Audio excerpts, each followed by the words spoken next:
Hello Pantherae and welcome to our new video. Today I will derive the first Kepler law using the second Newton law and the second Kepler's law and Newton's law of gravitation. So what does the law says? This law says that all planets are moving along ellipses around the Sun. Let us remind you what an ellipse is. Ellipse has two very important points called the focal points, from which the sum of lengths to any point L1 and L2 is constant. This constant is exactly 2 times a. If the point is here, you can recognize this constant as 2 times the distance from the center to the farthest distance. Yes, this distance is called the semi-major axis, and there is semi-minor axis. B is the distance from the nearest point.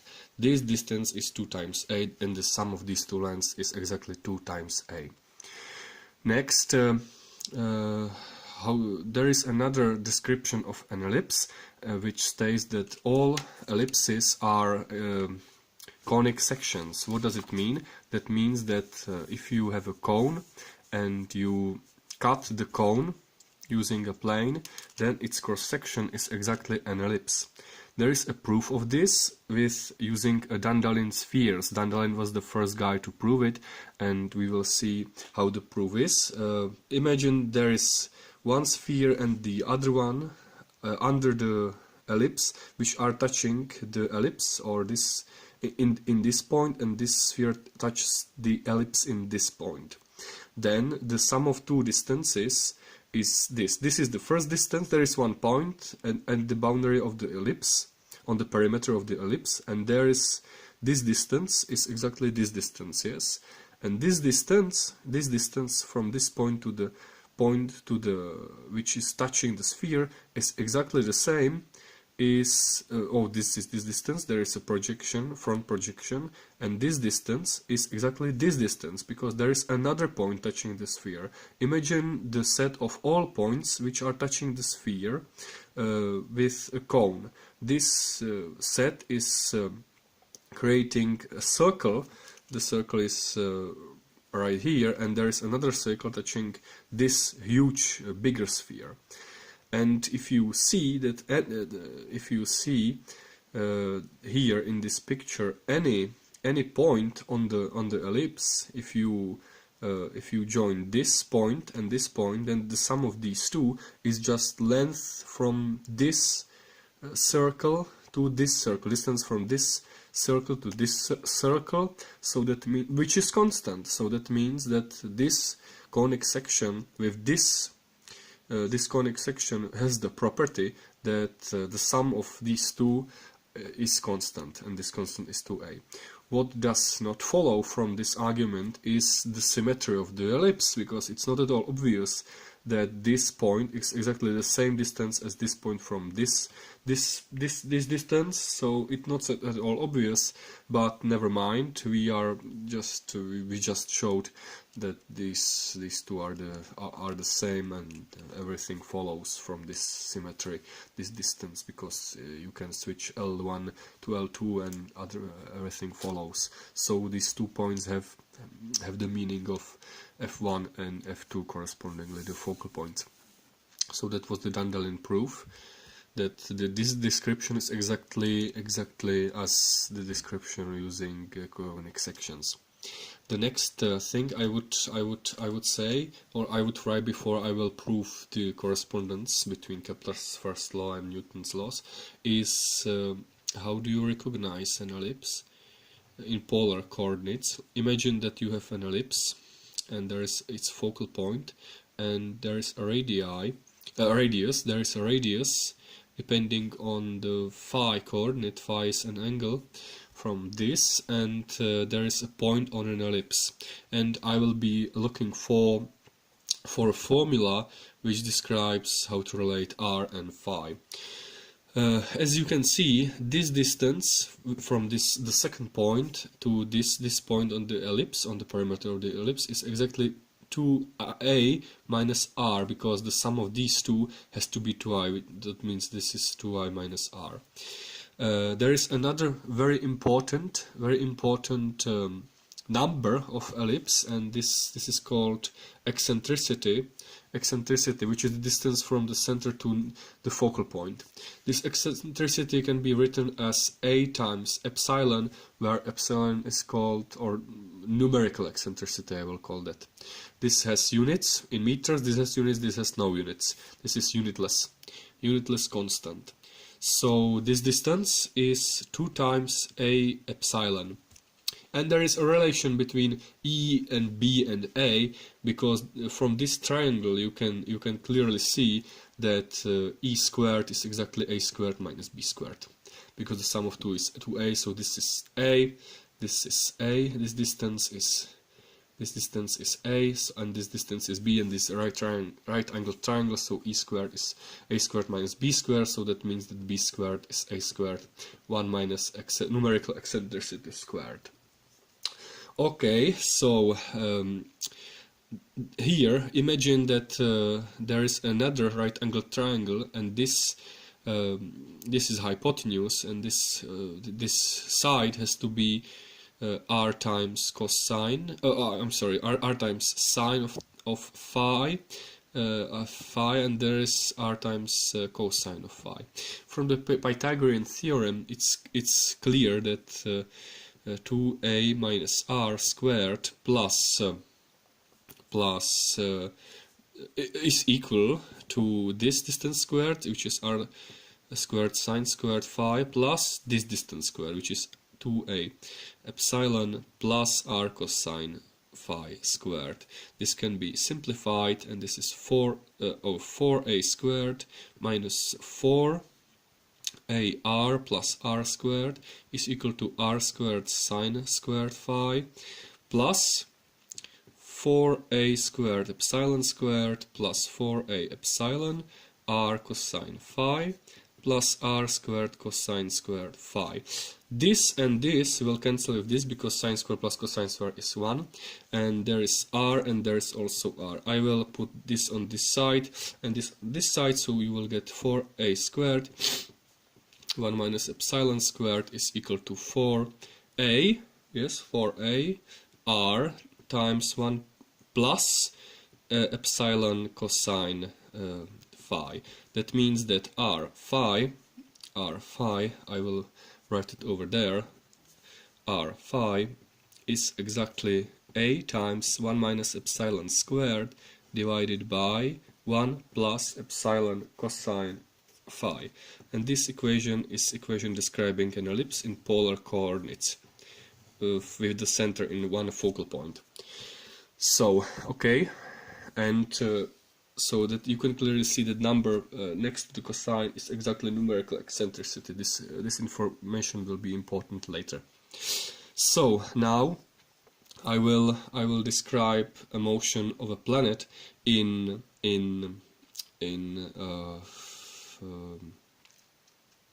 complex coordinates. Let us imagine that the motion of a planet is along some curve. We don't know what the curve looks like. There is a sun, and I will describe the motion with the sun in the center. Sun is unchanged, it's not moving, and there is a planet moving along around this sun, this star. There is a force to the center of the star, and the planet is moving, and the coordinates will be real and imaginary coordinates. So the point here is just a complex, some complex number z. And you can clearly write from Newton's second law of motion that the force is equal to mass times acceleration, and this is Vectorian equation. And what is force? Force is here from Newton's law of gravity. Of gravity is exactly minus gmm over r squared, but in this r is the magnitude of z, so that means there is magnitude of z.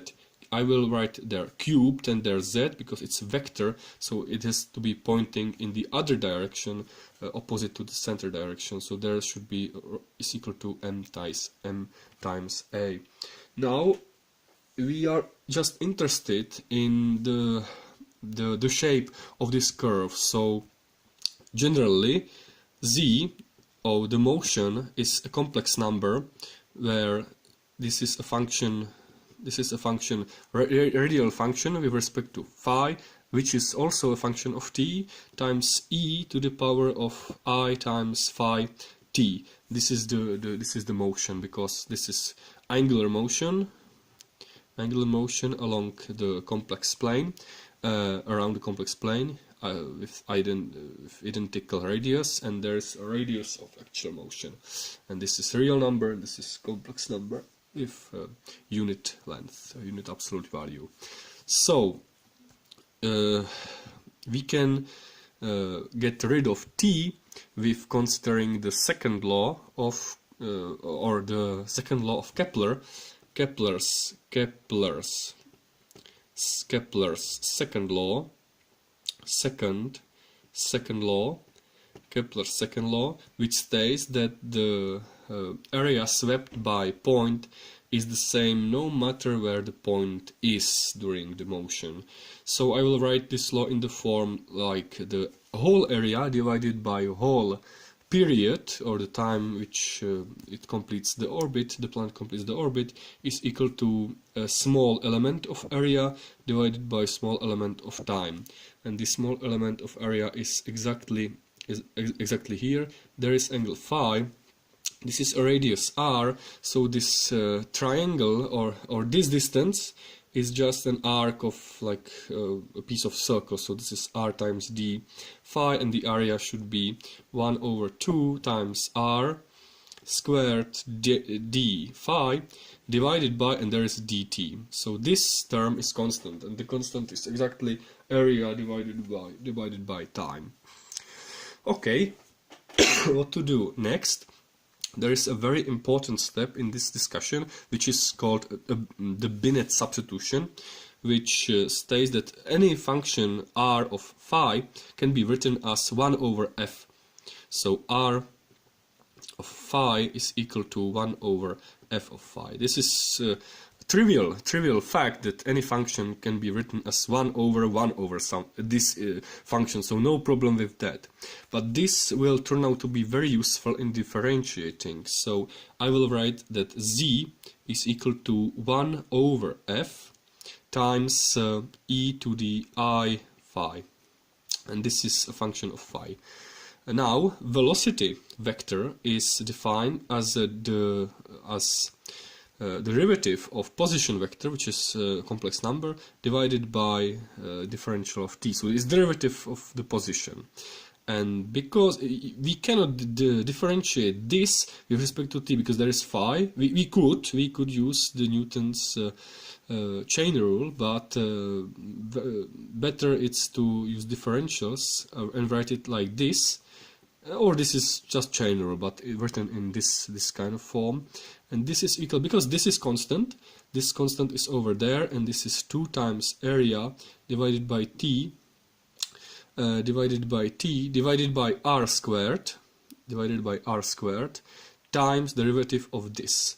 Derivative of this is minus 1 over f squared. This is the product, derivative of a product, which is very straightforward to compute, as e to the I phi plus 1 over f times e to the power of I phi, and this is differentiated very straightforwardly, and this can be simplified because 1 over r is defined as defined as 1 over f, so this 1 over r is exactly f squared, so this f squared can be put here and here, so this expression will equal to 2s divided by t, and there is minus f prime e to the I phi plus fi e to the I phi and like this.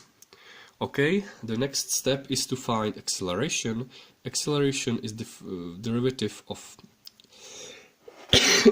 velocity with respect to time, and this can be put in this form again with using the differentials. It's the derivative can be written as derivative with respect to phi, which means that this is, again, this is 2s over t over r squared, or equivalently times f squared. And there is another, and we can substitute in derivative of this. This term is constant, so there is square, and we have to differentiate this, which is, again, there is product, which is minus f double prime e to the I phi minus f prime I e to the I phi plus oh, this is straightforward differentiation, and there is f e to the I phi. This is cancelled, so the whole expression is minus 2s over t squared f squared e to the I phi, and there is f plus f double prime, and this we can put in the law of the second law of motion, or this or in this law. This law is second. This law is gravity law, and again with the second law of motion in this equation, and we will get this. We will get that minus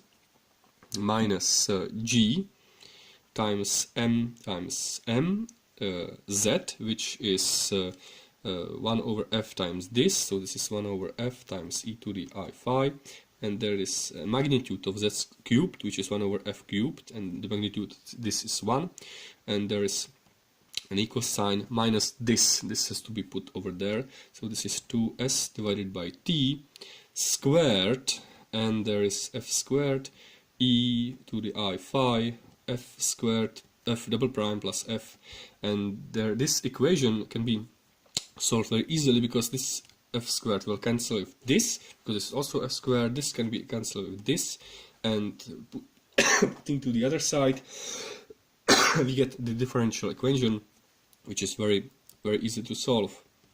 F double prime plus f is equal to t squared gm, I forgot to put m there, so there is no m, divided by 4s squared.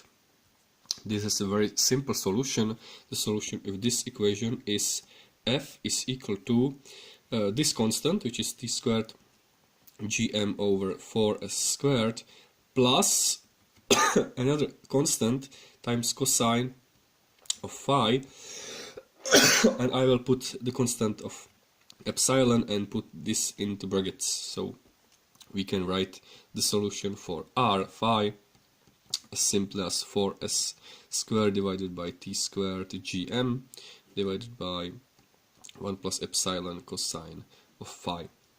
This equation is exactly an equation of an ellipse, so we can recognize there that 4 times s squared it's divided by t squared gm is equal to a times 1 minus epsilon square.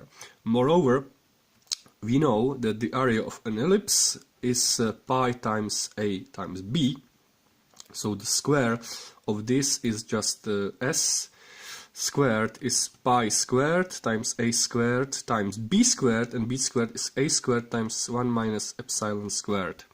So this is s squared. Put in here, we get that 4 times pi squared o times a to the 4th power times 1 minus epsilon squared divided by t squared gm is equal to a times 1 minus a squared and epsilon squared.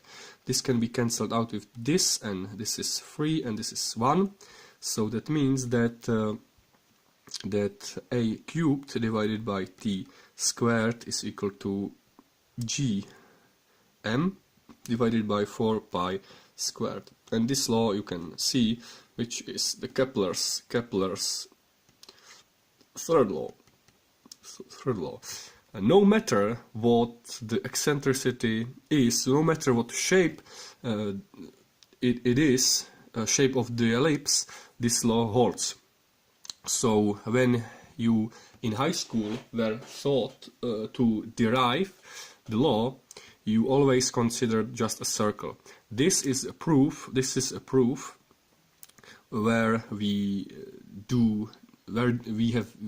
haven't just pretending we are computing with circles, circular orbits. Our orbits are actual ellipses. So this law is held for any ellipse, and this is proof of the first law. I hope you enjoyed this video. I think it may be interesting for those of you which are interested in this kind of computation. So have a nice day and maybe see you next time.